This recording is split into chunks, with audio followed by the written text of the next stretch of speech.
Hello everyone, welcome to Beyond Teachings. I am Arpita, your social science teacher. So last session में हमने किस बारे में बात किया था? हमने बात किया था मेटालिक मिनरल्स के बारे में और नॉन मेटालिक मिनरल्स के बारे में, राइट? लेकिन मेटालिक मिनरल्स के बारे में हमने पढ़ा था जो कि फेरस मिनरल्स है और नॉन फेरस मिनरल्स है। और फेरस मिनरल्स क्या होता है? जिसमें आयरन के कंटेंट्स होते हैं, और नॉन फेरस मिनरल्स वो होती है जिसमें आयरन के कंटेंट्स नहीं होते हैं, राइट? तो आज जिस बारे में हम डिस्कस करेंगे वो होगा नॉन मेटालिक मिनरल्स, जिसमें कि जो कि मेटालिक नहीं होता है। मेटालिक मिनरल्स के बारे में तो हमने डिस्कस कर लिया, राइट? अब नॉन मेटालिक मिनरल्स के बारे में हम डिस्कस करेंगे। तो सबसे पहले क्या होता है? माइका, ठीक है, made up of a series of plates और लीव्स। कैसे बनता है वो? सीरीज ऑफ प्लेट्स से बनता है। हाईली मेलिएबल, मेलिएबल क्या है? मैंने जैसे कहा था कि वो क्या होता है, थिन शीट्स में बन सकता है वो मेटल। तो क्या है कि mica is highly malleable. Mica can be clear, black, green, red, yellow और ब्राउन। ये सब जो है ये सब उसके कलर्स है कि ये सारे कलर्स के माइका हो सकती है, ठीक है। Used in electronic industries due to dielectric strength, low power loss factor, misulating properties and resistance to high voltage। तो ये जो सारी रीजंस है, ये जो सारे इसके पॉजिटिव एडवांटेजेस हैं, उसकी वजह से क्या होता है? Mica can be used in electronic industries. Mica is actually used in electronic industries. क्यों यूज होती है? इतने जो उसके अच्छे साइड्स है, पॉजिटिव पॉइंट्स है, उसके वजह से माइका इज यूज्ड, ठीक है। Next is found in northern edge of the Chota Nagpur प्लेटो। ये लोकेशन कौन से लोकेशन में मिलता है माइका? छोटा नागपुर प्लेटो। कहाँ? नॉर्थन एज में। एंड कोडरमा गया, ठीक है, Hazaribagh belt are leading producers. ये जो दोनों जगह है, क्या है? छोटा नागपुर प्लेटो का नॉर्थन एज एंड कोडरमा गया हजारीबाग बेल्ट, इसमें क्या है? यहाँ पे लीडिंग प्रोड्यूसर्स ऑफ माइका है।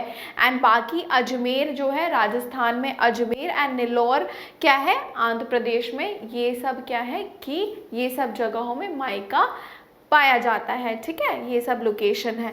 Now the next is rock minerals. Rock minerals क्या है? Limestone. Limestone is a rock mineral composed of calcium carbonates और calcium and magnesium carbonates. Limestone क्या होता है? कभी कभी कैल्शियम कार्बोनेट्स का बनता है और कभी कभी क्या होता है? कैल्शियम एंड मैग्नीशियम कार्बोनेट्स का भी बनता है। Found in sedimentary rocks. ये कहाँ मिलता है? मोस्टली सेडिमेंट्री रॉक्स में। Basic raw materials for the cement industry. Cement industry में बेसिक क्या होता है? जो मोस्ट इंपॉर्टेंट चीज़ होता है that is limestone. And essential for smelting iron ore in the blast furnace. Iron ore जब उसके इम्प्योर फॉर्म से प्योर फॉर्म में लाया जाता है उसको क्या बोलते हैं? Smelting, process of smelting. तो उसमें क्या काम आता है? लाइमस्टोन बहुत ज़्यादा एसेंशियल होता है। नाउ अब हजार्ड्स ऑफ माइनिंग। माइनिंग जो होती है उसके हजार्ड्स क्या है, मतलब क्या, क्यों खराब होता है माइनिंग इतना, ठीक है। सबसे पहले क्या होता है? Pulmonary disease and cardiovascular disease. Obviously जो माइनिंग होती है अंदर जाके की जाती है लैंड सरफेस के नीचे, तो वहाँ पे क्या होता है? बहुत धूल मिट्टी ये सब सारे चीज़ होते हैं। तो ऑब्वियसली आप उसको जब ब्रीद करेंगे तो आपको आपके लंग्स में इशू होगा, राइट? आपका जो ब्रीदिंग प्रॉब्लम होगा, हार्ट में इश्यूज होगा, कार्डियोवास्कुलर इश्यूज होंगे, निमोनिया होगी। सो ये सब क्या है? हेल्थ रिलेटेड प्रॉब्लम्स आ सकते हैं। आईसाइट प्रॉब्लम हो जाएगा क्योंकि आँख में अगर चल जाता है वो सब तो आईसाइट प्रॉब्लम हो जाएगा, स्किन इश्यूज होंगे, तो ये सब हेल्थ इश्यूज होंगे। Risk of collapsing mine roofs. अब क्या होता है कि माइनिंग क्या होता है? Risk of collapsing mining roofs. अब माइनिंग क्या होता है कि जैसे ये लैंड है, ठीक है, इसके अंदर से यहाँ पे अगर कोई चीज़ है तो यहाँ से रैट होल माइनिंग करके ये सब निकाला जाता है यहाँ पे मिनरल्स। लेकिन अब क्या होता है कि अगर रूफ ये कोलैप्स हो जाता है तो अंदर में जितने सारे लोग हैं वो क्या हो जाएंगे? उनका डेथ हो जाएगा, वो मर जाएंगे, राइट? तो ये क्या हो जाता है? एक रिस्क फैक्टर हो जाता है। And then fire, fire in coal mines, नीचे पानी जम सकता है, फायर लग सकता है, कुछ भी हो सकता है, तो ऊपर में पता नहीं चलता है, ठीक है। तो उससे क्या हो जाएगा कि ये जो लैंड है वो भी कोलैप्स हो जाएगा। तो ये सब रिस्क फैक्टर्स होते हैं माइनिंग के।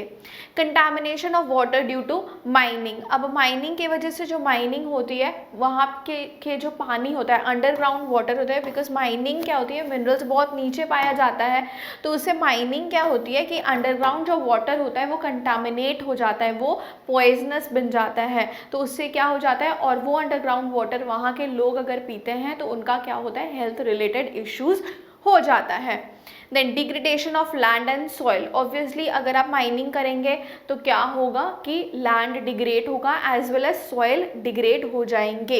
And water pollution, water pollution क्यों होता है, क्योंकि माइनिंग से जो उसके बाद माइनिंग के बाद जो एंड प्रोडक्ट्स होता है उसको पानी में बहा दिया जाता है, रिवर्स में बहा दिया जाता है। तो ये सब क्या होता है, उसके वजह से क्या होता है कि वाटर पोल्यूशन हो जाता है। हमने बहुत बार न्यूज़ में पढ़ा है कि जो फिशेज़ है जो वाटर बॉडीज़ में रहती है वो क्या हो जा रहा है कि उनके पेट में कुछ मेटल्स मिलते हैं, राइट, मिनरल्स के प्रोडक्ट्स मिलते हैं। तो कैसे होता है कि ये जो स्लरीज जो होते हैं, जो एंड प्रोडक्ट्स होते हैं, उनको बहा दिया जाता है और वो लोग क्या है, फिशेस लोग क्या है कि जो उसे खा लेती है और उसके बाद क्या होता है कि वो मर जाती है। अब वो फिश को अगर ह्यूमन बींग्स खाएंगे तो क्या होगा, उनको भी इश्यूज होगा, राइट। तो ये क्या हो जाता है, ये बहुत बड़ा एक चेन बन जाता है। फूड चेन में अगर कोई भी इश्यूज होता है, कोई भी प्रॉब्लम्स आती है, तो सिर्फ एक इंसान नहीं भुगतता, उसके वजह से पूरा इकोसिस्टम भुगतता है, right.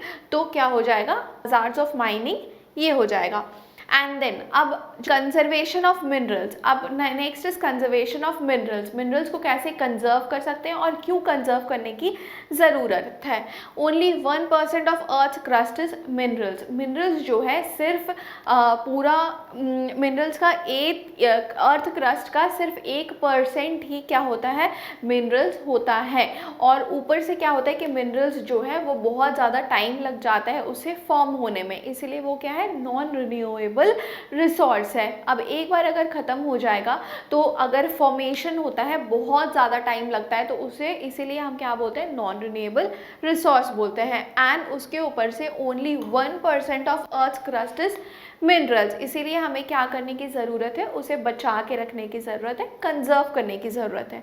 Consumption is done at a higher rate than replenishment, तो क्या हो रहा है कि हम जैसे रिप्लेनिश कर रहे हैं, मतलब जब फॉर्मेशन हो रहा है और उससे ज़्यादा क्या हो रहा है, कंजम्पशन हो रहा है। कंजम्पशन का जो रेट है, कंजम्पशन का रेट इज़ हायर और रिप्लेनिशमेंट का रेट इज़ लोअर, ठीक है। कोई भी चीज़ अगर हम लोग ज़्यादा यूज़ करते हैं, ठीक है, कोई भी चीज़ यूज़ ज़्यादा कर रहे हैं और उसका फॉर्मेशन टाइम लग रहा है होने में, धीरे धीरे हो रहा है, तो उसका क्या होगा, शॉर्टेज हो जाएगा, right.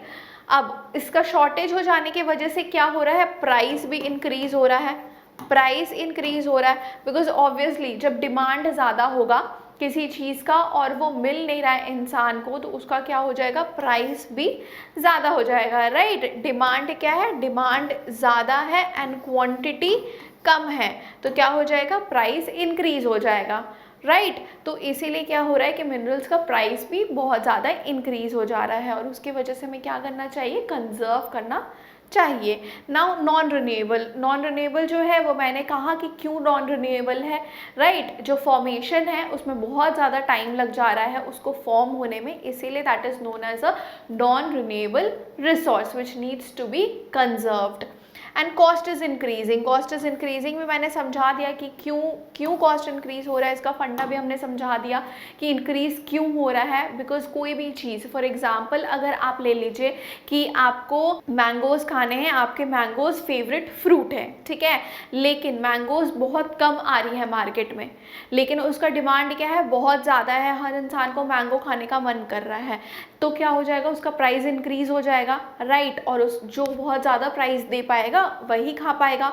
So in the same case minerals का भी क्या हो रहा है कि क्योंकि उसका जो डिमांड है वो हाई है, सारी चीज़ों में पेट्रोल, डीजल, ये सब सारी चीज़ क्या है, मिनरल्स है, राइट, फॉसिल फ्यूल्स, तो वो क्या हो रहा है कि वो इंक्रीज़ हो रहा है। हर किसी को गाड़ी, लोग हर एक घर में आप देख सकते हैं कि 3-4 गाड़ी है, मिनिमम 2 तो हर किसी के पास होता है, राइट।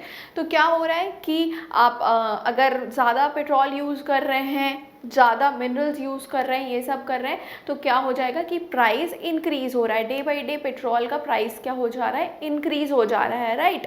तो इसके कंजर्व क्या कर सकते हैं, पेट्रोल को कैसे बचा सकते हैं कि हम इको फ्रेंडली कोई चीज़ यूज़ करें, जैसे कि साइकिल्स यूज़ करें, राइट। तो ये सब से क्या हो जाएगा कि कंजर्व मिनरल्स जो है कंजर्व हो जाएगा, पेट्रोल कम बचेगा। अगर मैं कहीं पे ज़ेब्रा क्रॉसिंग में हूँ, अगर सिग्नल में हूँ, तो मैं क्या करूँगी कि जो पेट्रोल है, जो गाड़ी है, उसको ऑफ़ कर दूँगी, राइट, ताकि जो पेट्रोल है वो सेव हो। तो ऐसे करके हम क्या कर सकते हैं, कंजर्व कर सकते हैं मिनरल्स को, ठीक है।